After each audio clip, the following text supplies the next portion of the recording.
when you have that family together, you as the mom really need to take advantage of watching. Don't always jump into the middle of it.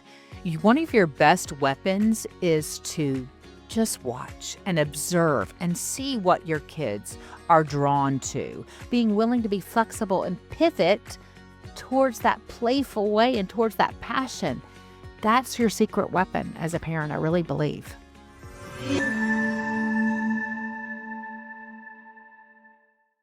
Hello, everyone, and welcome to the Zan Tyler podcast, where our goal is to help you thrive in your homeschool journey. Let me take just a minute to ask you to please subscribe to this podcast wherever you listen or watch, including YouTube. And if this podcast has been encouraging you to you, please leave us a good review. Each review really helps us. Be sure to follow us on Facebook and Instagram as well. I'm excited today to welcome Kathy Lee Eggers to the podcast. She is a breath of fresh air wherever she goes. Kathy has been dedicated to the well-being of young families for over 25 years. She has extensive experience in the field of early childhood education and is a child development specialist. Kathy is also a homeschooling mom to 8, a bonus mom to 2, and Nana to 6. Maybe this is what I love the most about Kathy. She enjoys her journey of imperfect motherhood, inspiring the rest of us who are also imperfect mothers and parents, inspiring us to parent intentionally and authentically. She's a sought-after speaker worldwide, and her journey has equipped her to share on a large range of life experiences, which we'll talk about today. The power of play, connecting with people of all ages and stages, and parenting through difficult seasons. So welcome, Kathy. It's so great to have you with us today. This podcast is brought to you by BJU Press Homeschool. Homeschooling is an exciting adventure we take with our children. One of the most challenging parts of this journey is choosing the curriculum you want to use. BJU Press Homeschool is a curriculum you can trust. All the books, resources, and videos have been designed with you and your child in mind. Their curriculum is educationally robust and rich, taking into account that children have different learning styles, strengths, and needs. Mom, you are in charge. BJU Press Homeschool is here to come alongside and support you. Do you need help with the teaching load, or is there a subject you just don't want to teach? Their amazing video courses are available for all grades and almost every subject. BJU Press Homeschool believes that homeschooling can produce a new generation of students who know God, love their neighbors, and stand firm in their faith. For more information, go to bjupresshomeschool.com. That's bjupresshomeschool.com.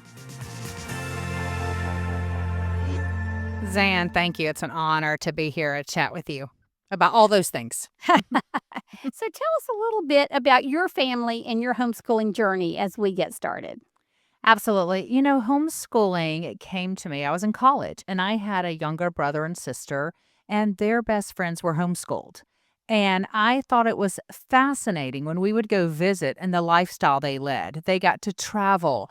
The mom and dad were both there during the day. So their situation was a little unusual because the dad worked from home. So it was just this family dynamic that was so intriguing to me. And these children were learning about fascinating things. And so I just started looking into it more and more. And then as my family began through adoption, my son had some processing issues, and it just was the perfect fit for us. And that led us into, 30 years. My baby is now a college sophomore. So we got almost 30 years in of homeschooling, which is Amazing. crazy to think about. Yeah. Well, so what kept you homeschooling through all of those years, adoptions and hardships and everything else? What was the thing that kept you homeschooling? Because it would have been easy to put your kids in school. Yeah, and we had different, every year looked different. Some years my kids did participate in hybrids and co-ops, and other years they were fully at home. I think a couple of things. Number one, I had the flexibility to look 1 year at a time. I didn't try to look 30 years down the road when I started this. I thought we're going to commit to this 1 year. We're going to see what the children need here. And it just got confirmed every year that this was the right thing for my children. Was it a perfect journey? It wasn't. And some of my kids look back and thought, and they say to me, I wonder what public school would have been like. And I'm like, I don't know. I wonder what it would have been for you. But they all are thankful for the experience they had. And I am too, as imperfect as it was. So tell us a little bit about your interest in the power of play. For a long time, play was disregarded as really academically useless for kids. And I can remember I was a new homeschooling mom, and my school district, for some reason, because we had gotten off to a rocky start with each other when we used to have to go through the school districts to homeschool, invited me to come hear David Tuff speak. David Elkind from Tufts Elkind. University at the time, Mhm. come speak to the teachers in the district about the power of play. And it really rocked my world and changed the way that I viewed the importance of childhood and play and Mm. everything else. And then, if you know Jenny Urich, and she's one of my close, dear friends, you have to be involved, in the power of play and being Yeah. outside. But what was your journey into that? Was that something you just intrinsically knew, or So I was very fortunate to that I did have a gift that, or maybe it was, I don't know what it was. My husband said I have a smell that only young children can get because everywhere I'd go, I'm drawn to children. So that is definitely how God wired me. But I studied child development in college. I was real fortunate that that was my degree, was child development, and I learned about the power of play. So I didn't study early childhood is more taught in the school system, but child development is really brain development. And so when you study the brain and how the brain learns best in the early years, you really can't look at that without looking at how play impacts it. And it really is the best way. So, my career was I was an administrator of preschools and child development centers. And I had the privilege to go out to California and meet a lady named Bev Boss. And I mean, it was in California. Everything was wild at the time. I had never seen children play. It almost looked feral. I mean, it really did. They were in the mud. They got permission to have the water hose. They had paint. They were changing their clothes. It was no big deal if they got dirty. They just went and changed their clothes. No one got onto them. And it was so eye-opening, Zan, and I was like, this is childhood. Like, this is what I remember going to my grandmother's house and climbing the big red hill, the clay hill, and just getting filthy from head to toes and the head to toe and the imagination that happened when we were playing on that hill. This was childhood. And so, yes, it started my journey in college. And then as I became a mom, it's just how I mothered naturally. So it was, the neighborhood kids would come over. Our home was set up that way. My kids had access to sensory and art. And so it's just how our academics were. They were through play and through curiosity. And that's how we continue to homeschool. so tell me a little bit, if you will, about your adoption journey. Oh, well, And that's a whole podcast, Ann. no, well, Um, well, we'll do it quick. Yeah. okay. Listen, I was also in college. College was a pivotal time for me, I guess. In college, quickly, I have to share this part of the story because I don't think it would happen without this part. I had a couple who discipled me in college. They're still in my life today. They still pour into me to this day, so many years later. I still see them once a month, probably in Starkville, Mississippi. They adopted 2 children, and they took in a young girl who was 14 who had gotten pregnant, and her parents sent her away, if you will, to have the baby and place the baby for adoption. I got to share about Jesus with this young girl. I got to walk hand in hand with her. I was only 20 at the time. She was 14, and help her as she placed this baby for adoption.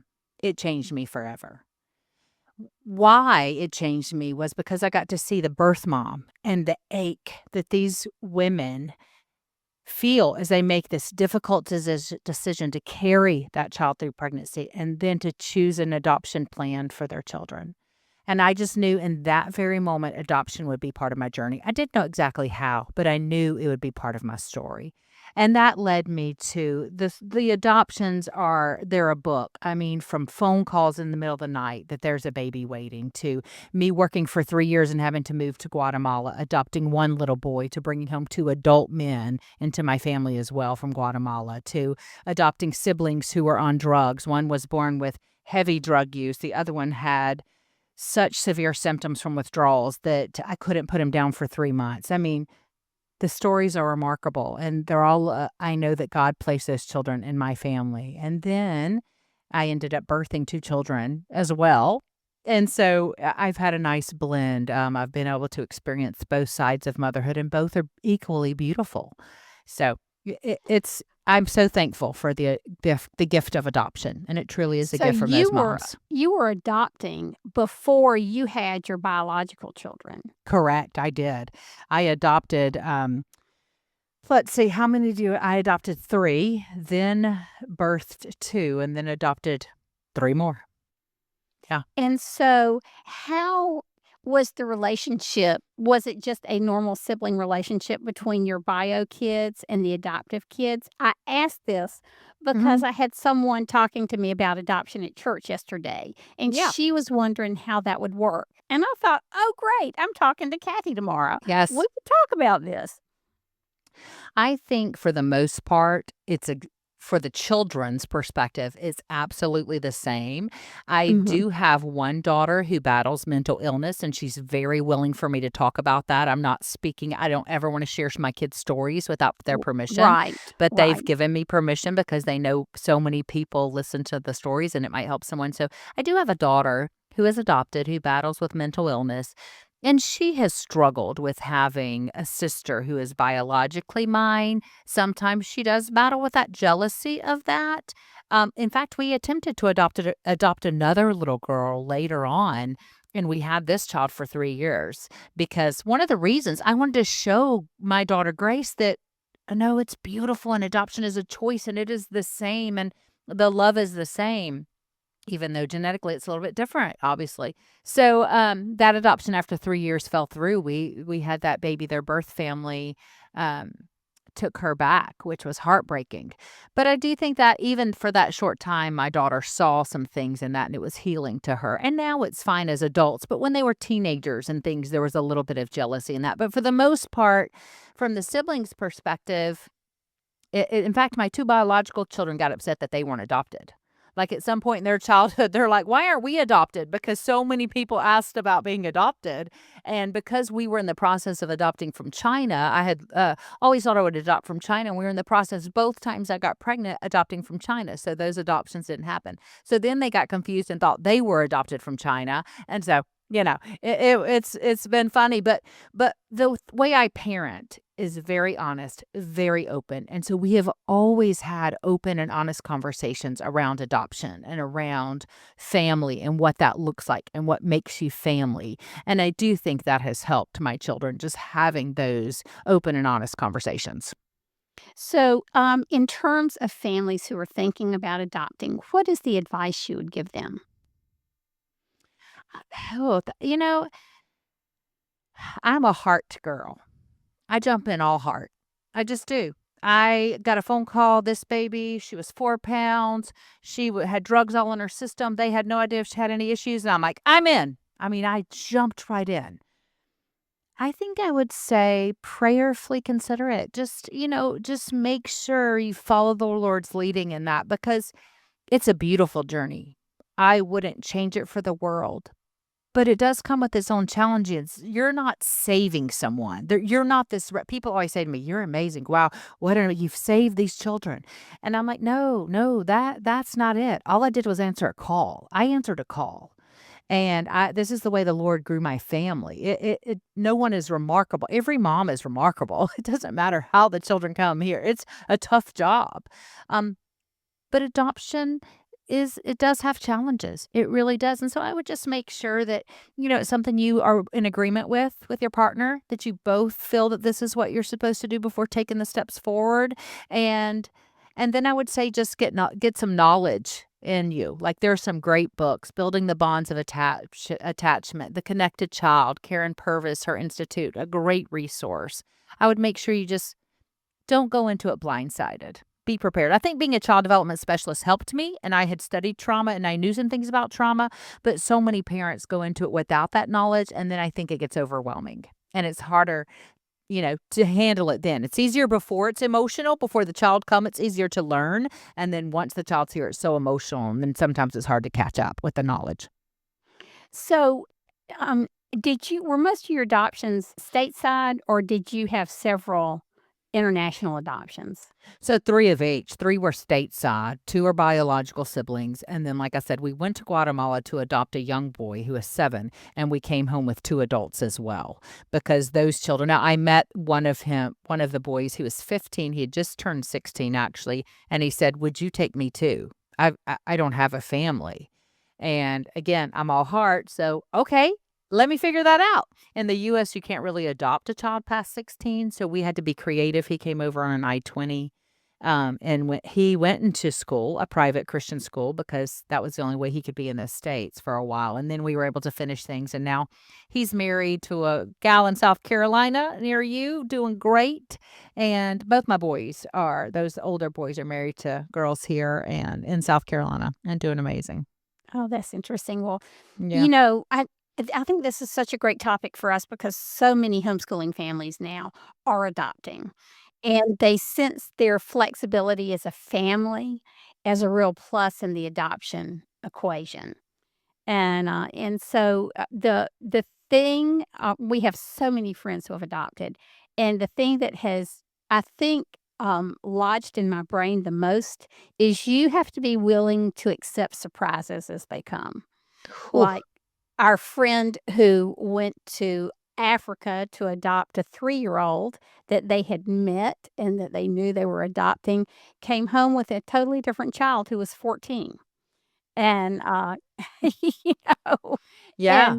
and and sometimes there's financial loss when adoptions don't happen, and it's just another faith journey. My faith has grown Yeah. just watching these families adopt.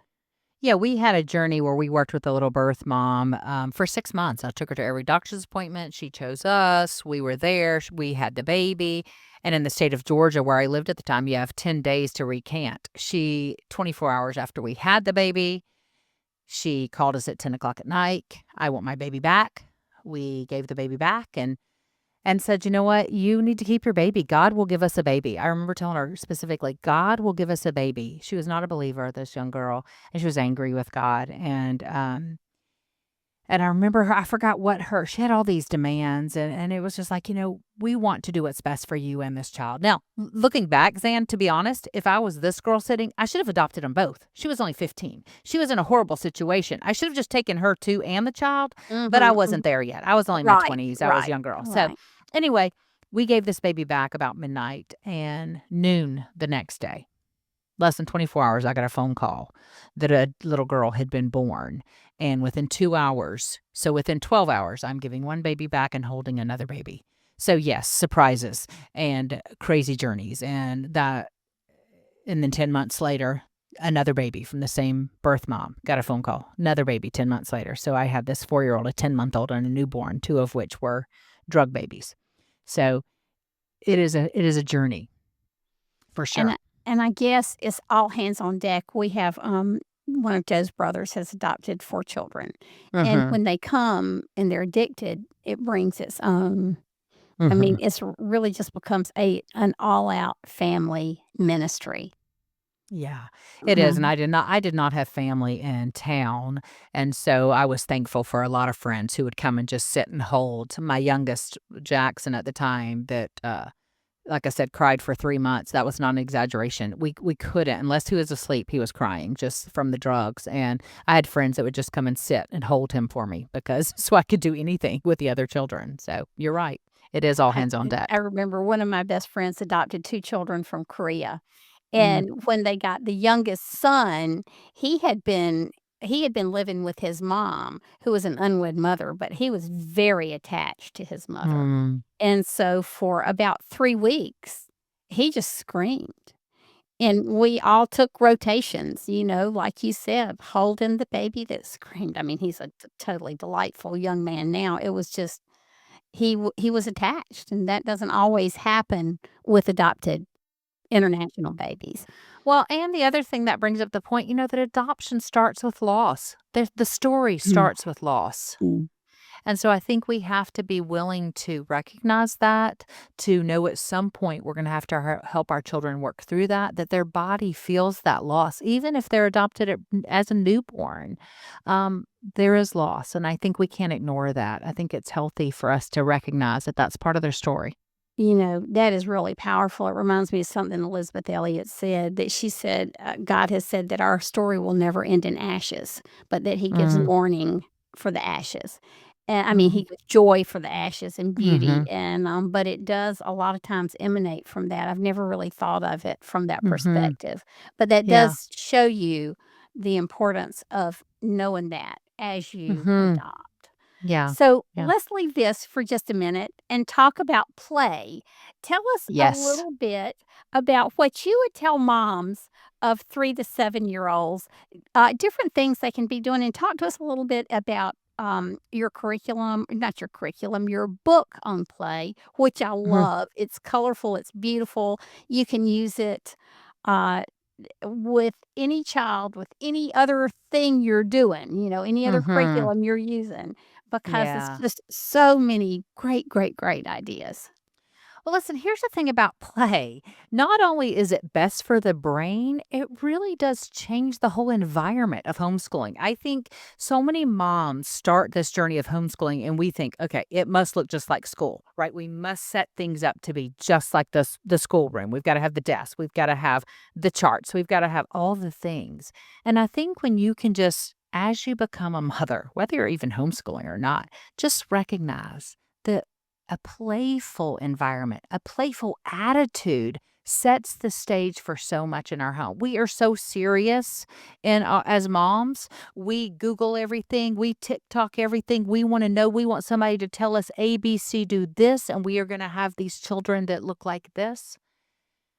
And I would say the beautiful thing about play is it's curious, it's open-ended, it leaves room for error. There's no right or wrong, so our words are more empowering to children versus just limiting and frustrating and negative. Like when we give a child, let's say a 4-year-old, a worksheet, and we expect them to get that worksheet to color in. I remember one time I'm at a homeschool conference, and this dad, he was so cute. He was so involved in picking the curriculum, and a year of playing skillfully, it is a curriculum guide. It is. It's play based, but it is. So anyway, he wanted me to walk over to a booth and check out another curriculum. So happy to do that with him. So he's like, "Well, tell me what you think about this." It's a worksheet, and it was a little mouse with a piece of triangular cheese. And it said the instructions say, "Color the triangle yellow." And I said to this dad, "Tell me about your 4-year-old. Like, what would they do? Color the triangle yellow." And he's like, "Oh, well, I mean, they'd scribble on that in about 2 seconds and be done." I'm like, "Yes." And what do you think the chances are that your 4-year-old is gonna grasp the concept, either yellow or triangle, whatever they were trying to accomplish in that?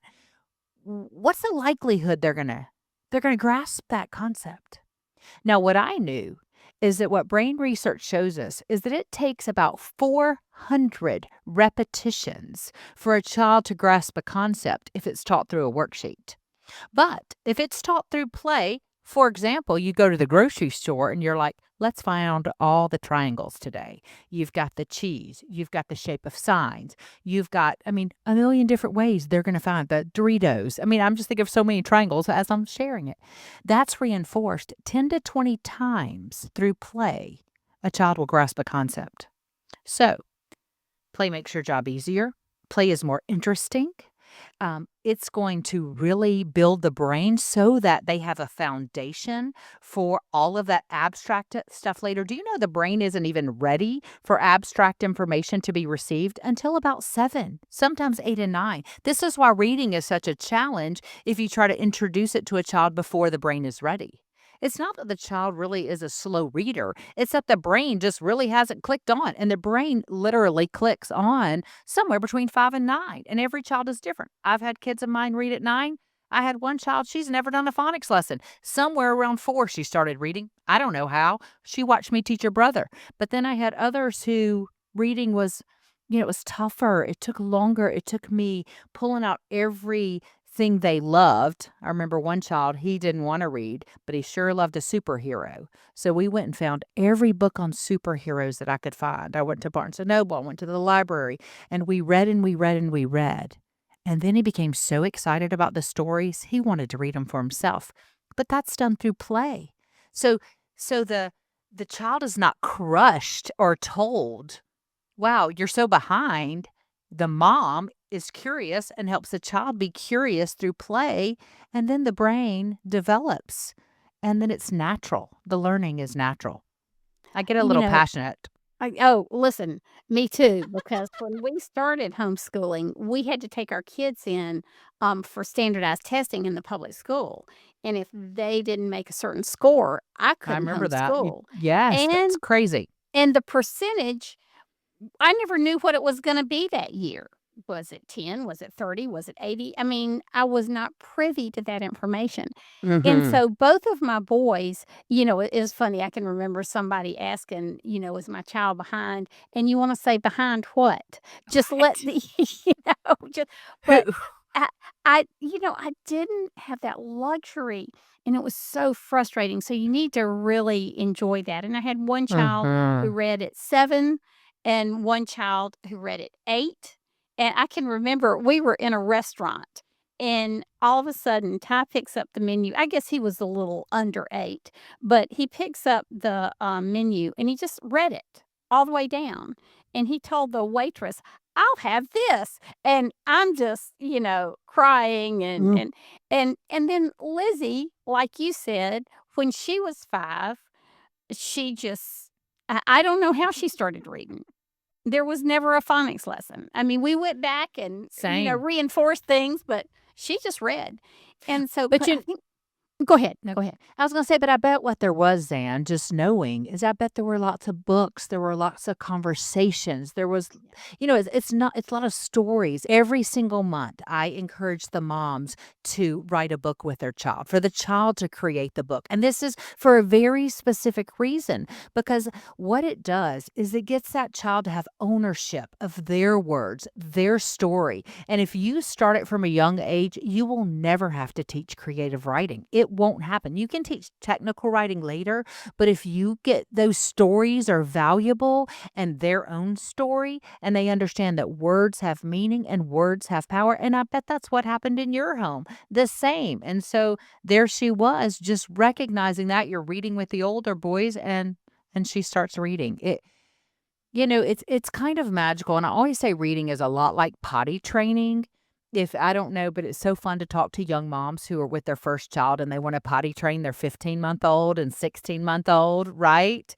And they're like, "This is so easy. I don't understand. You just let your kid walk around naked." And I'm like, "Well, yeah, and you're picking up poop like it's a dog." I mean, that's what I'm thinking, but you go, girl, you try it. But what we know about potty training is if you wait till that sweet spot when they are ready. Now you talk about pottying, you let them wander in, right, and you give them a book. You do all the things. You buy the panties, but when they're ready, it is really a quick process. It is not a big deal. But the trick is when they're ready. Reading is very similar. You do all the prep work. You talk about books, you read books, you tell stories, you build that vocabulary. The brain research shows all of that is more powerful to make a good reader than starting at 3 and 4 trying to push the reading. It can be done, but it's a painful process. Well, yes, and who wants that? I mean, you want Right. reading to be surrounded with a little bit of joy and excitement. Absolutely. And, but it is funny because we had been studying Japan for some reason in our homeschool. Maybe it was World War II with our dads being vets. I just cannot remember.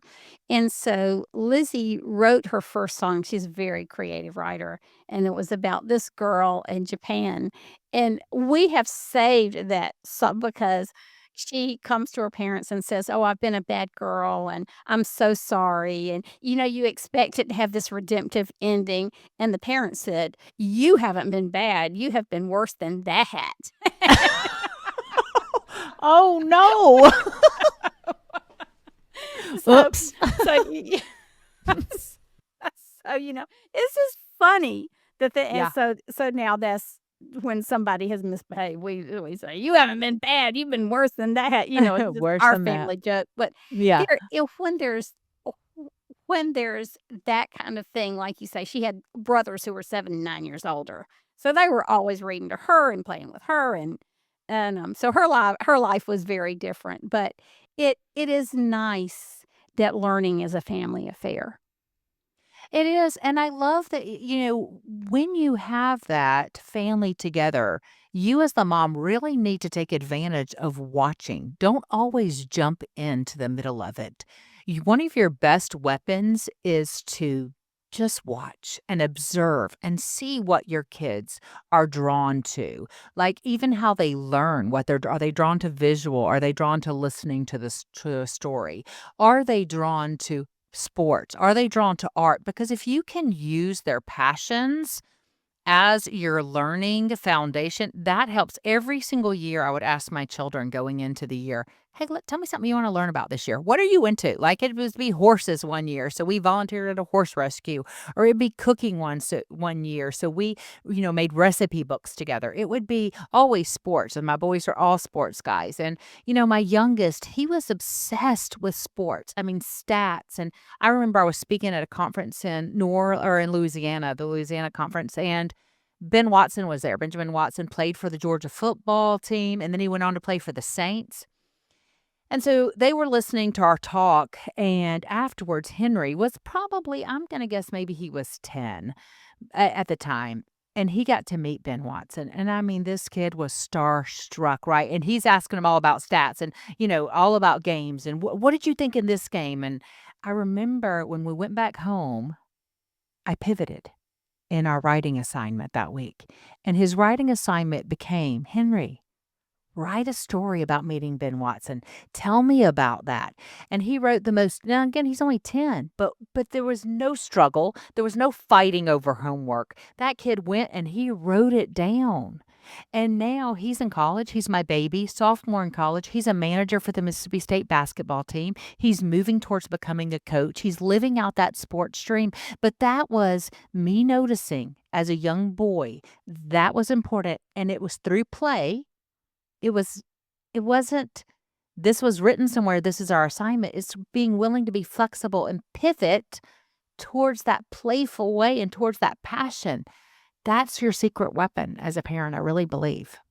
I do too. I do too. If we can help our children understand their strengths Mhm. and the way they learn, and it cuts out a lot of junk. It And what just they're interested in, because all of us learn quicker when we're interested in the topic. If you tell me we're going to go sit and crochet for an hour, I'm going to tune out. But if you say we're going to go hit the tennis ball, I'm going to be like, I'm in. It's those passions matter. God gives us those passions. We need to pay attention to them because our goal as parents is really not to help these kids be what we think. It's to help them be who God has already designed them to be. We're just supposed to help direct that path and help them figure out where they're supposed to land and how are they wired to do that job that they were meant to do. That's our real job as a yeah, parent. that's right.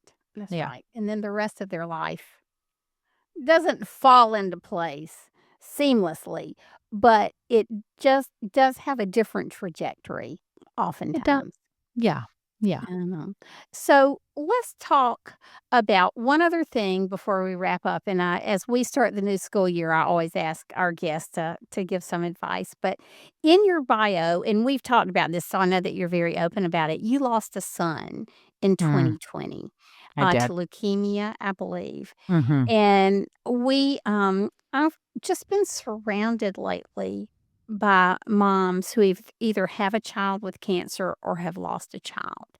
And Kathy, do you have anything you can share about grieving, parenting, and the process of that and coming through the other side? Not that we ever get over our grief for the loss You of don't. somebody we No. love, Mhm. but how do you manage?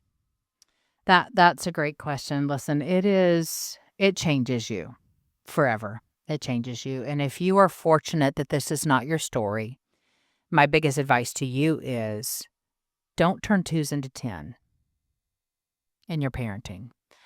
Be lighthearted. Most of the stuff we stress about doesn't even matter. Be present. Be present with your child today. And again, made tons of mistakes as a mom. We only had Joshua. He finally came home. We started the adoption process at 7. He came home at 10. He was diagnosed with leukemia at 19, and he passed away at age 20. I did not get enough time with that son. And but what I do know is that the time that I had, that kid was loved fiercely. And so I can sit here without regret, really, because I know that he knew I was imperfect. And when I would be imperfect, I would make sure I went back and asked for forgiveness and I owned my junk. And so I would say that once he passed away, the two biggest struggles have been as a mom to watch my children grieve their sibling. So if you are a mom and that is your story, don't forget about your children. We're so busy grieving. It's turned one of my children. She was so devastated. It led her into disordered eating. She got anorexia after because she just had no control in her life. She couldn't save her brother, she felt, and so she started trying to control the food. And so grieving looks different on everyone, and I'm so excited when people wanna talk about him. Joshua was remarkable. He was the laziest kid I ever had. He never had a dream of anything, which is so great that, he's probably knew maybe he didn't need to dream because his poor life was gonna be short here on this earth, but he loved to live in his pajamas. He loved to play video games. He had a smile that would melt you. He loved his family, and he is missed every single day, and so we don't move on, we have moved forward, keeping him That's in a our great way to story. put it. Yes. Mm. Keeping him in the story as much as we can, telling our one of my grandbabies is named after him, and I love that so much, and we talk about that, and, he just had his birthday, he would have been 26, and, we eat Chipotle every year on his birthday, no matter where the children are, we're sending pictures back and forth of our Chipotle, um, and so I would say you take time to grieve and give yourself permission to grieve. Give yourself grace in that grieving. It doesn't have to look a certain way. Listen, I wasn't running to church. Everybody would send me books. I didn't want to read them. I would have people tell me that he could get healed the week that he was dying. People would say, "Take him to this revival. Do this. Have you asked for forgiveness over this sin?" And no one knows your story, and you don't have to give into that. You just feel what you feel, and this year I hosted we kind of jokingly it's a terrible name, we call it the Dead Kids Mom Society. It's a horrible name, but sometimes humor even helps us in our sadness, but I invited women that I didn't know. A bunch of women came to my home for the weekend, and we just sat and cried. There is something beautiful, and if that's your story and you're listening to this and you just need someone who understands your story, you reach out to me and we can talk and cry like these women we did. We sat and we cried. And then I would say, just again, don't forget your children. Notice their grief because it is deep, and losing a sibling is much tougher than I ever imagined it would be on my children. And don't you think your own grief is hard enough, but watching your children grieve is much harder than any grief you not that you can compare grief, but we this totally different situation, but we lost a baby when I was 6 months pregnant, and I Oh. almost died. The boys were 5 and 7, and, I mean, they grieved. It was a little girl. Joy was a little girl, and, I mean, th their grief was palpable. I Mhm. wasn't prepared for that. I I wanted to know. be left alone so I could grieve, and then Correct. all of a sudden, I'm realizing their grief is so real in their little lives and their little hearts, and it took me as a mom, you're just always pivoting, and so I Mhm. realized, "Okay, I've got to get myself together enough that I can care for them in their grief." Yeah, and it's interesting as the younger ones now, are older than he was, and just the life goes on without him here. We haven't even done a family photo in the 5 years. I just had asked the children this year. I'm like, "Guys, let's do a family photo." We have not done one since I just can't. What do you do? He should be there in the picture. And, so there are lots of things, and the waves are just that. They come crashing in often when you least expect, even 5 years later. And then sometimes you realize that joy and pain can totally coexist and be beautiful for them too, the children too. And I'm just thankful for the hope of heaven. I don't know how anybody faces it without I Jesus. is I isn't truly that the don't. truth? I mean, Hmm. absolutely. That is our Yeah. hope, and eternity Hmm. is where we are all going to live somewhere Right. eternally, Right. and we sure want it to be with Jesus and our loved ones Hmm. who have gone there Yeah. before us. Yeah. For So, sure. off the subject, but I love those verses where it says, like, God gathered Moses to his people. Mm. And I Mm. think he is gathering us to our Gathering. families. We know Yeah. there's not marriage in heaven, but there has to be families because the word of God is eternal and the word of God is has a lot to do with building families. And I will say, so my mom died suddenly 2 days after my son, and that Oh, was just almost I couldn't get through it, and then my father came to live with us, and he ended up dying just 2 years after both of them, oh and my word, Kathy. but on death, my dad, on his deathbed, we're surrounding him in the hospital room, my siblings and I, and we said, "Dad, who are you most excited of reuniting with in heaven?" Now, my dad was almost 80, and do you know who he said? His mama. His mama. As an 80-year-old man, and I have So chills, it precious. makes me wanna cry. So, I wanna say, if you're a mom and listening to this, your job is important. What you're doing matters for eternity. That your Oh, amen. children are grateful for you, even if they don't say it and even if you don't feel it. On the deathbed, my dad, his mom died when I was 15, so his mom had been dead for, gosh, I don't know, 40 years. But that's who he wanted to see, was Mhm. his mama. So it matters what we do. A Amen, amen. Yeah. Well, Kathy, if people wanna get in touch with you, how can they find you?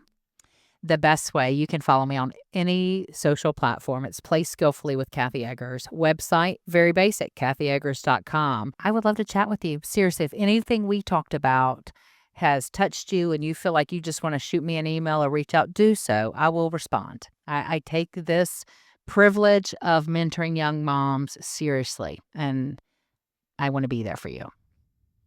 Well, Kathy, thank you so much for gracing us Thanks, with Zan. your presence and with your knowledge and wisdom today. I appreciate it so much, and I always learn when I'm with you. You're And so for the kind. rest of you, I want to say you can find me at zantyler.com. And as always, you can find me on social media. Thank you for being with us today, and I pray that the Lord will continue to bless your family and your homeschool journey richly. Until next time, bye.